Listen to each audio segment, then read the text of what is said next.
Jurnal PhD Student Traveler bulan ke nggak tahu bulan ke berapa karena udah berbulan-bulan nggak eh, bikin jurnal ini. Mungkin nanti lihat aja di judul ya. Halo semuanya, apa kabar? Mumpung sekarang masih masuk bulan Syawal, saya mau ngucapin minal aidin wal faizin, mohon maaf lahir batin. Alhamdulillah um, kita dikasih sehat, masih dikasih rezeki buat apa bulan Ramadan di tahun ini, alhamdulillah. Um, eh Kabar saya baik, alhamdulillah sehat. Hari ini tadi baru banget mandi, jadi lagi seger banget. Dan mungkin dari lokasi dan waktu agak kurang cocok ya. Jadi ini sebenarnya lagi libur Golden Week.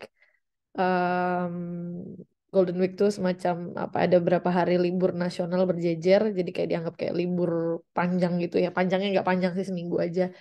Hari ini hari Sabtu, 3 hari libur kemarin, 3 hari kemarin udah libur tuh, Rabu Kamis Jumat, ini masih ya Sabtu tergolong libur juga, besok masih libur, but I'm now in my lab di kampus. um, ya sebenarnya sih bukan jadi hal yang tidak wajar ya buat mahasiswa tingkat akhir uh, ada di lab hari ini gitu. Ya, I just wanna do some light work. Karena sekarang ya intinya sekarang kalau bisa kerja kerja, kalau mau off ya off gitu. Saya kalau mau istirahat gitu. And karena ini udah lama banget ya, nggak pastinya sekian bulan beberapa bulan terakhir ya banyak banget hal yang terjadi dan mungkin saya juga nggak ingat betul apa aja yang udah dialamin gitu. Yang pasti ada beberapa highlight yang mau saya share sih sebenarnya di jurnal ini. Kemarin kan bulan Ramadan ya, dan entah kenapa mungkin saya ngerasain mungkin bulan Ramadan yang benar-benar beda banget dibanding bulan Ramadan pertama dan kedua, karena yang kemarin ini bulan Ramadan ketiga ya. Jadi bulan pertama itu wah rasanya super lonely banget ya. Jadi kayak apa-apa sendiri ya. Ya sahur sih ada tetangga gitu ya waktu masih di asrama gitu, tapi tetap kayak berasa sendiri banget gitu.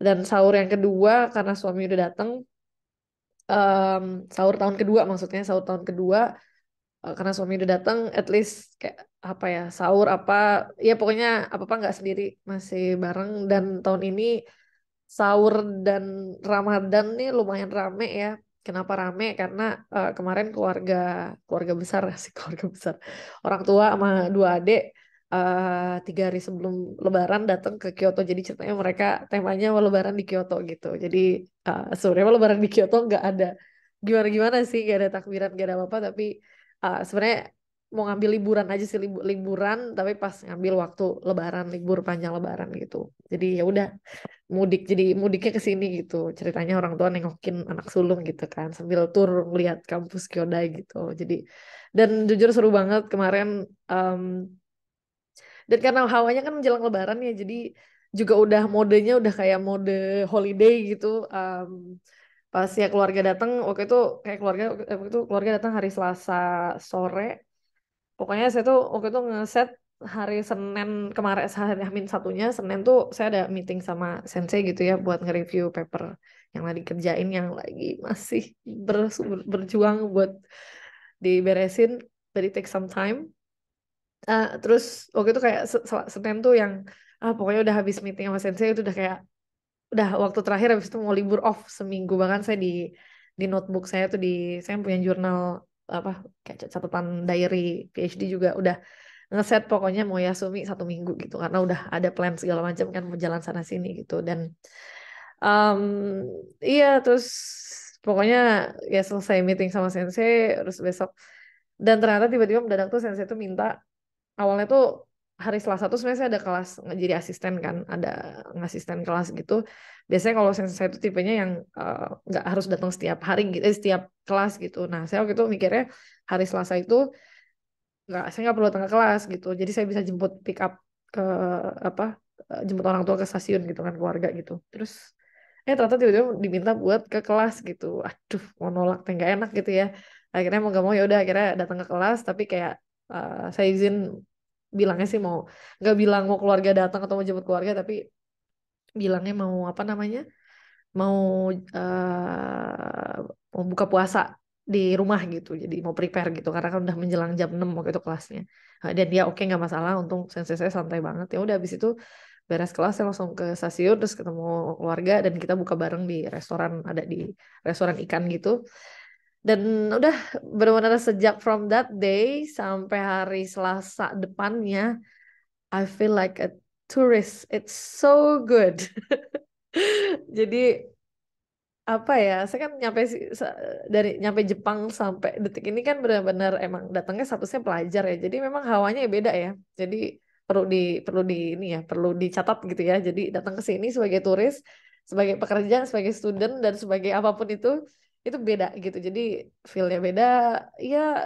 Ya kalau turis itu kan apa ya, nggak tahu ya, ya datang ke Jepang saya tuh 13 tahun lalu 12 tahun lalu tuh pernah ke Jepang, itu pun juga untuk conference ya, tapi ya semi turis lah ya. Waktu itu cukup menyenangkan lah, saya ada 2 hari off waktu itu, 2 hari free time gitu, jadi saya pakai buat jalan-jalan. Jadi ke Jepang nih memang kalau jadi turis tuh enak sekali, luar biasa gitu, dan saya udah bisa ngerasain seminggu kemarin itu apa namanya, seminggu kemarin jadi apa ya, turis bareng keluarga gitu, kayak ya ampun menyenangkan. Dan kan keluarga saya tuh selama di Kyoto tuh book Airbnb 3 malam pertama, terus habis itu pindah apa nginep 2 malam di Apato ya, di Apato kita karena Apatonya sempit, jadi kayaknya kasihan kalau harus nginep 5 malam di situ gitu ya. Jadi dan ada saya juga apa pengen ngerasain kayak apa sih Airbnb yang kayak rumah-rumah tradisional Kyoto gitu. Dan karena Airbnb-nya gede jadi saya bisa nebeng, saya masalah bisa ikut, jadi benar-benar ngerasain stay di apa guest house di Kyoto gitu. Jadi selama ini kan kalau di Kyoto saya kan nggak pernah nginep di hotel gitu di Kyoto tuh, karena ya ada asrama atau enggak ada apa tuh gitu. Jadi kayak dan nggak pernah juga menyengaja nyewa hotel. Pernah nyewa hotel di Osaka gitu ya, pernah book hotel tapi nggak pernah di Kyoto gitu. Jadi kayak benar-benar vibe-nya tuh sangat turis gitu. Dan sumpah menyenangkan banget lah pokoknya. Terus ya itu ya nemenin keluarga jalan-jalan ya, lumayan challenging sih waktu pas puasa terutama ya, kita kan pas puasa jalan-jalan kan, pergi-pergi, dan orang tua juga kan jalan juga nggak bisa lama-lama gitu ya, nggak bisa panjang-panjang. Plus sebenarnya udaranya cuacanya enak minggu itu, tapi sempet kayak ada hari yang lumayan panas jadi kayak summer gitu, jadi agak pusing gitu loh ya, agak bahaya juga ya, takutnya rentan dehidrasi gitu. Akhirnya kita benar-benar waktu itu kayak jalan-jalan, terus habis itu sebelum waktu buka balik ke hotel dulu, ke Airbnb buat istirahat, terus habis itu menjelang-jelang buka kita keluar cari makanan buka gitu. Jadi harus di energinya harus di manage gitu. Saya juga kayak lemes gitu sama. Terus habis itu ya kita pokoknya pergi ke beberapa spot, terus ya ya everything went well gitu ya. Berhubung saya udah cukup bisa dibilang certified lah ya untuk jadi tour guide di Kyoto gitu, karena udah sering part time job jadi tour guide. Jadi ya udah ibaratnya kalau udah kayak apa nomor bis segala macam apa-apa tuh udah inilah, udah nggak los banget gitu loh, jadi udah nggak yang susah nyarinya gitu. Pede banget ya gue. Terus ya itu abis itu Lebaran di sini, sholat Id di KMA di Kyoto Muslim Association, terus hari Sabtu ya waktu itu Lebarannya dikira hari Jumat tapi ternyata hari Sabtu. Terus ya seperti biasa sholat Id ya seperti kayak orang Lebaran lah gitu, sholat Id di masjid, terus pulang ke Apato makan apa namanya opor ya. Mas Andik apa suami udah masak rendang opor goreng kentang ya apa, kentang ati ati kentang kalau nggak salah, sambal goreng ati kentang ya. Makan terus habis itu kita lanjut jalan-jalan ke Kiyomizu gitu, jadi jalan-jalan lebarannya ke Kiyomizu daerah. Dan itu saya ingat banget, menyenangkan banget karena nggak tahu, saya kalau setiap beres Ramadan yang hal yang something to look forward itu kembali minum kopi lagi gitu loh, minum kopi siang-siang, apalagi kalau udah mulai panas tuh minum kopi ding es kopi es latte itu kayak oh my god, surga dunia banget lah itu. Dan yang kemarin sempat ya itu, jadi sempat ngopi juga di Kiyomizu, terus ya foto-foto dan ini dan menyenangkan banget. Terus keesokan harinya kita ke Osaka dan kita kejar kita ke USJ. Jadi hari Minggu tuh agennya ke USJ dan kita pengen datang pagi karena ada wahana apa arena di USJ ya, Super Super Mario World apa Super Nintendo World, yang masuknya tuh harus ibaratnya kayak lottery gitu, jadi harus register lagi gitu, jadi nggak bisa langsung masuk, namanya time entry area gitu, time entry ticket gitu. Dan konon tuh adik saya bilang kalau mau dapat time entry tiket tuh harus datang pagi banget, kalau enggak nanti sold out gitu, bisa nggak dapat gitu. Jadi dan saya karena ini kedua kali USJ, dan tahun waktu saya ke USJ pertama nggak kedapetan ya karena masih soft opening dan emang susah banget buat bisa masuk. Jadi saya mikir gua harus bisa dapet masuk ke Super Nintendo World gitu. Dan kita manage, ya ampun kita luar biasa di pagi-pagi, bangun pagi subuh, sholat terus langsung berangkat bawa koper gede-gede kan, karena kan keluarga nggak akan balik lagi ke Kyoto, jadi langsung ke Osaka, apa baliknya dari Osaka. Ya kita bawa koper, jadi kita berangkat tuh pagi, tapi karena kita naik Shinkansen paginya dan udah apa namanya, emang juga bagian dari rencana, jadi emang keluarga kan belum sempat ngerasain Shinkansen, jadi kita ngerasain perjalanan pendek dari apa, dari Kyoto ke Osaka cuma 13 menit naik Shinkansen, dan itu juga buat mempercepat trip. Terus habis itu kita lanjut, alhamdulillah ternyata kita nemu taksi gede yang harganya tuh ternyata nggak mahal. Saya suka ngeliat fan taxi fan gitu, kirain mahal, ternyata enggak mahal banget gitu loh. Jadi ya akhirnya kita mutusin buat naik taksi van sampai USJ. Kita nyampe jam 8 kurang dan kita langsung ngantri. Ngantri apa namanya? Ngantri di USJ udah rame banget, dan itu hari Minggu sih ya pasti rame gitu ya. Dan alhamdulillah pas kita masuk, karena kita cuma bisa masuk daftar time entry tiketnya itu di dalam arenanya, jadi nggak bisa kalau di luar arena gitu, jadi kita harus masuk gitu.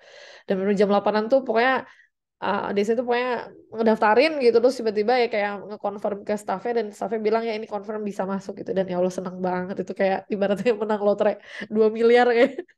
Jadi um, luar biasa deh pokoknya. Dan akhirnya beberapa hari itu kesampaian juga ke Super Nintendo World, dan ya ampun kayak apa ya, dreams come true lah, kayak aduh itu kayak dunia game, kayak masuk ke dalam dunia game gitu. Itu kayak ya istananya, apa ornamen-ornamen, fitur-fiturnya tuh ya bener-bener Mario banget gitu. Kayak ya kalau buat yang main Mario dari kecil tuh ya luar biasa lah pokoknya. Dan ya mostly kita bisa dapat semua, hampir semua wahana yang kita pengen gitu ya. Dan ade saya bungsu juga kan karena pertama kali dia pengen kayak pokoknya make the most out of it lah gitu. Jadi ya kayaknya kelihatannya dia juga alhamdulillah dapet. Orang tua juga ya icip-icip beberapa wahana dikit yang ringan-ringan ya, 2 wahana atau 3 wahana gitu, sisanya duduk-duduk aja sambil tiduran. Jadi ya semoga ya pokoknya semuanya happy lah gitu. Dan speaking of Nintendo, ini bikin transisi yang karena saya tuh paper nih belakangan ini lagi ngomongin soal transisi, jadi membuat tulisan yang transisinya itu bisa masuk akal. Jadi sekarang tuh di kepala tuh transisi mulu, kayak gitu. Jadi um, speaking of Nintendo, balik lagi ke Nintendo ya. Jadi ya pasti nih menjadi Mas Tingkat 3 tuh menjadi top orang tuh menjadi prioritas ya. Artinya ya tahu ketika waktu kerja ya benar kerja gitu, tapi ketika di luar itu ya istirahat, maksimalin ini. Dan saya tuh ngerasa tuh setiap orang tuh punya coping mechanism ya untuk ngadepin stres, ngadepin ya rasa anxious terhadap studi kita ini gitu ya, artinya rasa-rasa cemas, khawatir gitu. Dan saya tentu punya obatnya sendiri. Dan sebagai seorang gamer, saya tuh lagi addicted banget sama game yang menjadi latar di jurnal PhD saat ini. Ini adalah yang namanya Doraemon Story of Season. Gamenya apa? Ini adalah farming game, game bertani. Dan game bertani ini mirip persis seperti Harvest Moon. Kalau teman-teman tahu Harvest Moon ya. Jadi ini versi terbarunya dari Harvest Moon.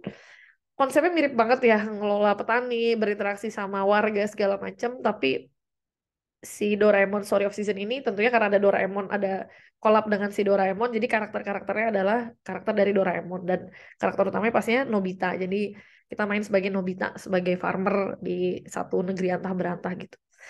Dan game itu menenangkan jiwa banget, bener-bener curing depression ya, karena dari segi visualnya bisa dilihat nih ya, visualnya tuh indah banget ya, indah. Terus juga apa, soundtrack lagu-lagu di setiap season, karena bicara soal apa yang namanya farming game tuh, kalau Harvest Moon kan ada 4 musim, sama di sini juga ada musim semi sampai winter. Dan setiap musimnya tuh musiknya tuh ya ampun, aduh menenangkan banget gitu. Jadi emang kayaknya nggak tahu ya, saya ngerasa game-game seperti ini tuh emang cocok buat orang yang lagi depresi, lagi stres gitu loh.